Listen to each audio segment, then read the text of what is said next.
your body might be warning you right now before a major condition like diabetes even starts. But, are you ignoring the signs? Yeah, that is the big question. We have this tendency in our modern healthcare culture to just treat disease like a sudden catastrophic event. Right, like a car crash. Exactly. You're driving along perfectly fine, and then boom, the engine block cracks. Or, you break a bone, the x-ray shows the fracture, and the doctor just points at it. It's very binary. You're either sick or healthy. Right, broken or intact. But that binary framing is, honestly, it's incredibly dangerous when we look at metabolic health. Because it doesn't just happen overnight. No, not at all. Disease states, especially insulin resistance and type 2 diabetes, they don't just materialize out of thin air. It is a long, insidious, gradual degradation. Like a slow leak. Yes. Your biology has this highly sophisticated, deeply integrated early warning system. It's throwing off data constantly. But the tragedy is we just routinely dismiss these signals as, getting older or just a stressful week at work. And that dismissal is exactly what we are tearing down today. Welcome to this deep dive. Our mission today is, well, it's an important one. Our primary source is this exceptional health awareness guide from the Health Decode channel. That's a great resource. It really is. Their whole mission is to take these dense, super complex medical guidelines and translate them into actionable, crystal clear awareness for the everyday American. Making it accessible. Exactly. So today, we are going to unpack the 7 critical warning signals your body triggers before metabolic failure happens. And honestly, right out of the gate, you should absolutely pull up the Health Decode channel and hit subscribe. It is just an invaluable resource for keeping your personal health radar calibrated. Yeah, the fundamental value of their material is the focus on the biological continuum. I mean, by the time someone gets an official diagnosis from a blood test, their body has probably been fighting a losing battle with high blood sugar for years. Sometimes a decade, right? Sometimes a decade. So what we're mapping out today are those preceding phases. Okay, let's unpack this. Let's start with phase 1, which the Health Decode source frames around hydration. The first 2 signs: constant thirst, even after drinking water, and frequent urination, especially at night. Right, nocturia. Yeah, it sounds to me like a water pump that's stuck on overdrive. Mm-hmm. You keep adding water, but the system just flushes it right out. Why are these 2 things happening together? Well, we have to look under the hood at the kidneys. In a healthy state, your kidneys are exceptionally efficient. They filter your blood and reabsorb virtually 100% of the glucose back into your bloodstream. Because sugar is energy, right? The body wants to keep it. Exactly, it's precious fuel. But when blood glucose concentrations exceed roughly 180 milligrams per deciliter, the transport proteins that grab that sugar, they just become completely saturated. So it's a molecular bottleneck, like workers on an assembly line who literally cannot grab the sugar fast enough. That is a perfect way to visualize it. So the sugar just spills off the end of the belt into the urine. But here's the problem. Glucose is a highly osmotically active molecule. Okay, what does that mean in plain English? It means it acts like a powerful molecular magnet. As it travels through the kidneys to be excreted, it physically pulls water out of the surrounding tissues. Wait, really? The sugar molecule itself is aggressively sequestering water? Yes. It locks the water inside the urinary tract. Your kidneys lose the ability to concentrate your urine. Oh, wow. So that forced extraction creates this massive volume of urine. Exactly. That's why you're waking up 3 or 4 times a night. It's not an aging bladder. Your body is desperately venting excess pressure. Which sets off a brutal chain reaction, I would imagine. Because if you're flushing out all this water, your overall blood volume drops. Yeah. You get dehydrated. And that triggers the excessive, unquenchable thirst, polydipsia. Deep in your brain, the hypothalamus detects that your blood has become too thick, it's too concentrated. So it screams at you to drink water. Right, but because the high blood sugar hasn't been fixed, the water you drink is immediately hijacked by the glucose and flushed right back out again. You essentially become a human sieve. You drink, you flush, you dehydrate, you drink. And the terrifying part is, you might just look at your water bottle and think, hey, I'm drinking a gallon of water a day, I'm doing great. Yeah, you completely miss the fact that your fundamental plumbing is trapped in a distress loop. Wow. Okay, so that's phase 1. But then, when your fluid balance is off, the energy management is the next thing to suffer. Right, which brings us to phase 2, cellular starvation. And this is where we hit signs 3 and 6 from the Health Decode Guide. Feeling tired all the time and always feeling hungry. So, what does this all mean? How can someone be constantly eating, right, flooding their body with calories, but they are literally exhausted. What's fascinating here is, well, it requires a shift in how we understand insulin. The elementary school explanation is always, insulin is a key that unlocks the cell. Right, we've all heard that. It's an okay starting point, but the cell isn't a passive lock. It's highly intelligent. When you are constantly spiking your blood sugar, the cell recognizes that having too much glucose inside is actually toxic. Oh, so it's not that the key is broken. No, it's more like a deliberate communications blackout.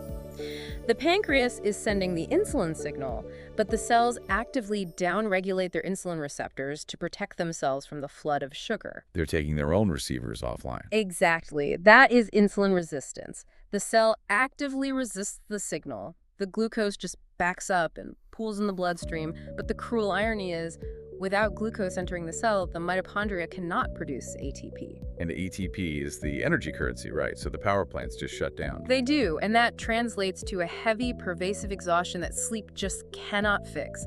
It is a fundamental lack of biological fuel at the microscopic level. Which explains the constant hunger. Because if your cells have no ATP, they're probably sending emergency signals to the brain. Right. The hypothalamus registers that the body is starving because technically at the cellular level it is, so it commands you to eat everything in sight. It's a devastating feedback loop. You eat carbs, it turns to sugar. The sugar can't get into the resistant cells, so you stay tired and hungry, and the sugar just pools in your blood. You're drowning in a sea of energy but dying of thirst. Perfectly said. I want to take a brief pause right here. If you are listening to this right now, take a second and check in with yourself. How many of these signs do you have right now? If you're battling that unexplainable exhaustion while constantly feeling the urge to eat, this is why resources like the Health Decode channel are just so essential. Absolutely. After this deep dive, seriously, go watch their videos on insulin resistance and comment below the video. Let us know which of these physiological loops surprised you the most. We need to build a community around this awareness. Subscribe to Health Decode so you don't miss this stuff. Because awareness is critical. If phase 2 is ignored, that chronic high blood sugar begins to physically alter your anatomy. That leads to phase 3, which is microvascular degradation. Here's where it gets really interesting and honestly a little scary. The warnings are getting louder. We're moving into physical changes. Health Decode lists the final 3 signs here: blurred vision, slow healing wounds, and tingling in the hands or feet. Yeah, the structural integrity of the body is being compromised. It feels like the check engine light is flashing red. It is.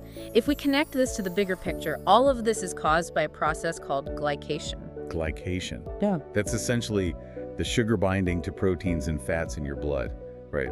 It always makes me think of biological caramelization. Biological caramelization is a surprisingly accurate metaphor. These sugar molecules form what we call advanced glycation end products, or AGEs, and these are highly toxic.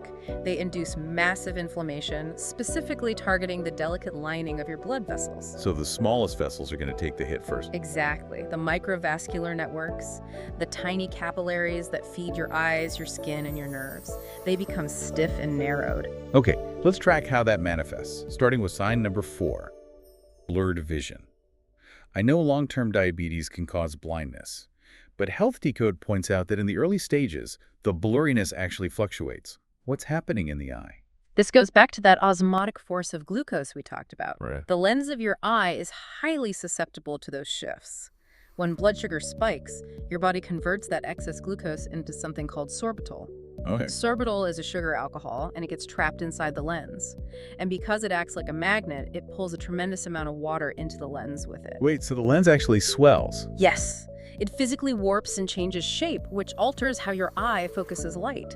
That is wild. The actual geometry of your eye is warping because of a localized sugar imbalance.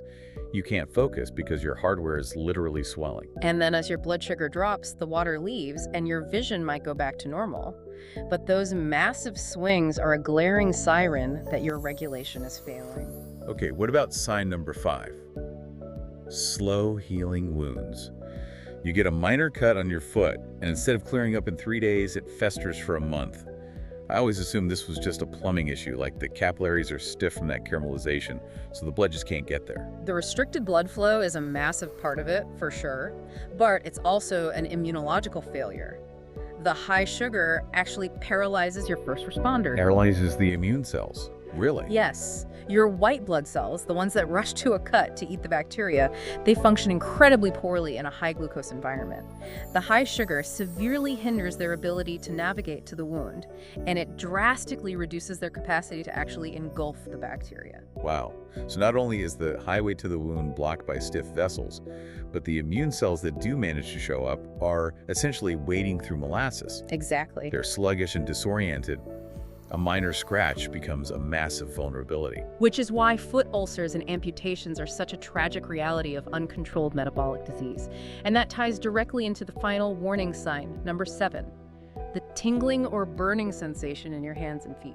Neuropathy. I've heard people describe it as walking on broken glass. Yeah. To understand neuropathy, you have to look at the microscopic blood vessels that exist solely to feed oxygen to your nerve fibers. Your peripheral nerves, especially the long ones running down your legs to your toes, require massive amounts of energy. They need constant maintenance. Constant. But as the biological caramelization destroys those tiny blood vessels, the nerve fibers are starved of oxygen. The protective insulation around the nerve begins to break down, and without that insulation, the electrical signals misfire. So that agonizing tingling, that burning, it's the chaotic misfiring of a nerve that is actively suffocating. It is the sensory representation of nerve death. It almost always starts in the toes because those are the longest nerves in the body. And as it progresses, the burning eventually turns into complete numbness. Because the nerve just dies. Right. And that is when someone can step on a nail, not even feel it, and develop a severe infection because their immune system is also paralyzed. It is a terrifying cascade when you lay it out like that. The warping of your eye lenses, the paralysis of your white blood cells, the suffocation of your nerves. This isn't just a generic fatigue. This is your dashboard screaming that multiple critical systems are failing. But the crucial perspective here, and this is the core philosophy of the medical guidelines Health Decode uses, is that these symptoms are actionable data. The body is sounding the alarm while there's still time to fix it. So what is the protocol? If you are an American listening to this right now and you're mapping your own life to these signs, the frequent urination, the starvation paradox, the tingling, what is the immediate evidence-based next step? The medical consensus is absolute. You must quantify the dysfunction. Don't guess. Talk to your doctor and get specific diagnostics. A fasting plasma glucose test is a good start, but more importantly, get an HbA1c test. A1C, right. That measures the percentage of your hemoglobin that have been glycated. Exactly. It provides a 3-month historical average of your blood sugar levels. It literally measures the biological caramelization we were just talking about. Yes, it strips away the mystery. It tells you exactly where you stand. And for the vast majority of people, implementing targeted lifestyle modifications can dramatically reverse insulin resistance before the damage becomes permanent. Which means altering your diet to reduce the glucose load, building some muscle to create places for that sugar to go, and getting better sleep. You have the power to bring the systems back online. You really do. And honestly, navigating those lifestyle changes is exactly why we chose the Health Decode channel for today's dive. They excel at breaking down these protocols into manageable, scientifically validated steps that anyone can understand. So please make sure you check them out, subscribe to their channel, and use their insights to build your own health strategy. It's all about having the right tool. Exactly. And tell us in the comments, which sign surprised you the most today? Let's get that conversation going. I want to leave you with one final thought to mull over. You know, we exist in a culture that is obsessed with data and tracking. We wear smartwatches that track our heart rates. We have apps that alert us if our car tire drops by 2 psi. We install these crazy security networks for our homes. Right, we love our telemetry. We respect the data generated by our technology. But what if we applied that same reverence to our biology? What if we stopped viewing a persistent thirst or a lingering fatigue or a subtle tingling in the toes as just a minor annoyance to be ignored? What if we recognize those sensations for what they truly are, the most sophisticated, highly customized alarm system you will ever own, desperately trying to give you the data you need to save your own life? Wow. The dashboard is lit up. It's time to read the data. Thanks for joining us on this deep dive, and we'll catch you next time.